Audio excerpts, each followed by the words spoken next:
විදේශ රටවල් සමග සම්බන්ධතාවය මධ්‍යම ආණ්ඩුවට පමණක් මේ ඉතාමත්ම වැදගත් කාරණයක්. யாருன்னாலும் பணம் கொடுத்து ஊதி முடித்து காணி வாங்கி குடியிருக்கலாம்.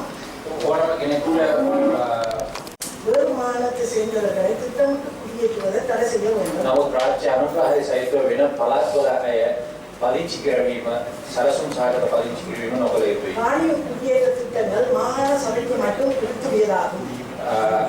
ඉඩම් පදිංචි කිරීමේ කටයුතු පළාත් සභාවට පමණක් තිබේ. இன்றைய இன முரண்பாட்டுக்கு இது ஒரு முக்கிய காரணமாகும். අද පවතින වාරික ගැටුමට මේ ඉතාමත් වැදගත් හේතුවක් වෙලා තියෙනවා. பாதுகாப்பு ආරක්ෂාව மாகாண போலீஸ் பிரிவு மிகவும் அவசியம். නීතිය සුරක්ෂිත කරන පළාත් පොලිස් පිරිසක් ඉතාමත්ම අවශ්‍ය වෙනවා.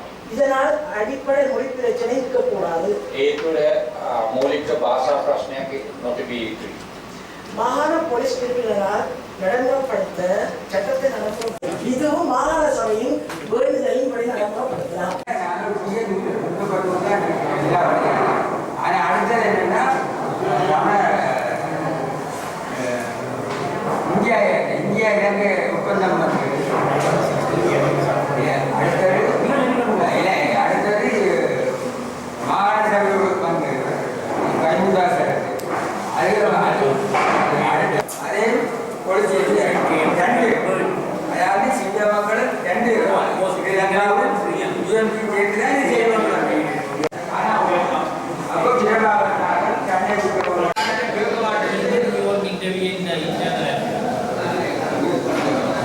உள்ளூர் பிரச்சனையை நாங்கள் உள்ளூர் தரமாட்டதை அதே இங்கே நாங்கள் நவரசிக்கிறோம் அதே இங்கே உறவாக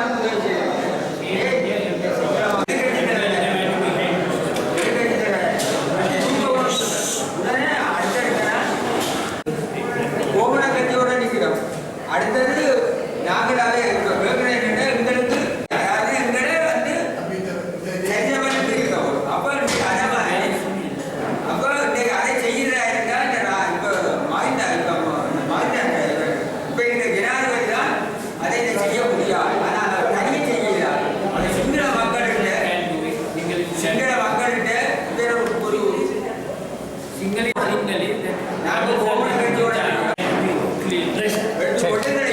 Association check on the administrative or the executive interference, and then of course this commission will have to appoint a chairman and a full-time administrator who are looking externally, and then you have internal criticism also from the staff and also on its policy and vision.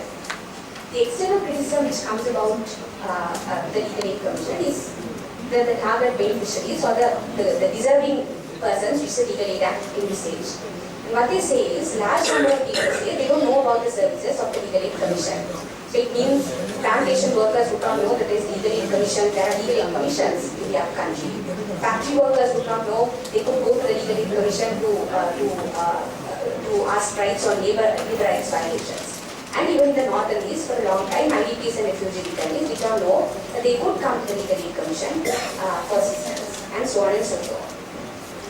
Now, if you look at for example, even in the north and east, the law actually works to the benefit of continuing the caste system, because most of our lawyers would have that kind of a caste mindset, our bureaucrats have that mindset, and so on, which have to be revitalized. But the importance of the Legal Aid Commission is it's a state mandated body. You know, to give a very concrete example, there are so many land. Society or the religion should not get involved in the personal right. Farmer will not protest.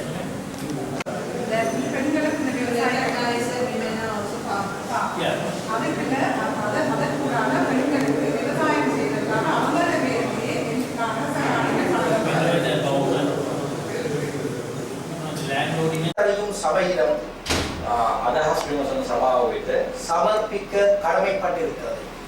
ඉදිරිපත් ලංකාවේ தமிழ் தேசிய இனத்தின் சுபீட்சமான எதிர்காலத்திற்கு දෙමළ ජනතාවගේ සෞභාග්‍යමත් අනාගතය සඳහා வழிவகுக்கும் என்கின்ற மிகுந்த நம்பிக்கையின் பேரில் මඟ සලසන්නට යන විශ්වාසය இலங்கையின் தேசிய இனப்பிரச்சினைக்கான ලංකාවේ ජාතික ප්‍රශ්නය පිළිබඳව அரசியல் தீர்வு விடயத்தில் දේශපාලන විසඳුමක් සඳහා වන කාරණේදී அனைவரது கவனத்திற்கும் கலந்துரையாடல்களுக்கும் සියලු දෙනාගේ අවධානයට සහ සාකච්ඡාවට அடக்குமுறைகளுக்கு எதிரான ஜனநாயக அமைப்பு මර්ධනයට එරෙහිව ප්‍රජාතන්ත්‍රවාදී සංවිධානය විසින් தனது எண்ணக்கருவை சமர்ப்பிக்கிறது. තමන්ගේ සංකල්ප சாந்தி, சமாதானம், சகோதரத்துவத்துடனான சர்வதேசத்துக்கு சரிநிகர் சமானமான அனைத்து தேவைகளிலும் துறைகளிலும் வெற்றி பெற்ற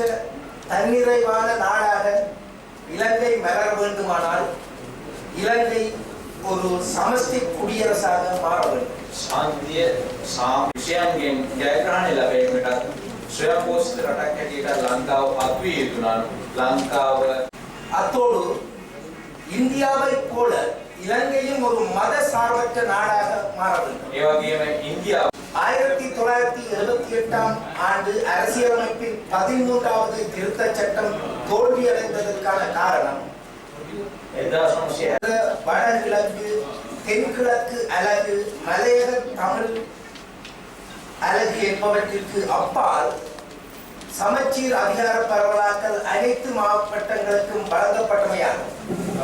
මලේ බෙදා දීමක් වෙනුවෙන් මේ ඉලා සිටිය උතුරු නැගෙනහිර සහ අග්නිදිග ප්‍රදේශය සහ කඳුරටේ දෙමළ ජනතාවයන් ප්‍රදේශවලට එහා ගොස් සියලු දෙනාටම එක හා සමාන බලතල බෙදා දීමක් සියලුම දිස්ත්‍රික්ක වලට ලබා දීම හේතු වෙනවා. அதிகார பரிநிலையோடு கூடிய சமச்சீர் அரசியல் பரவலாக்கல் என்ற கருத்தியல் நிலை மாறாவிட்டால் சமஷ்டி அரசியலமைப்பு வந்தாலும் அது நடைமுறைப்படுத்தப்படாத ஒன்றாகவே இருக்கு. ඒ නිසා මෙම නොවන දෙයක් වටපත් වේ.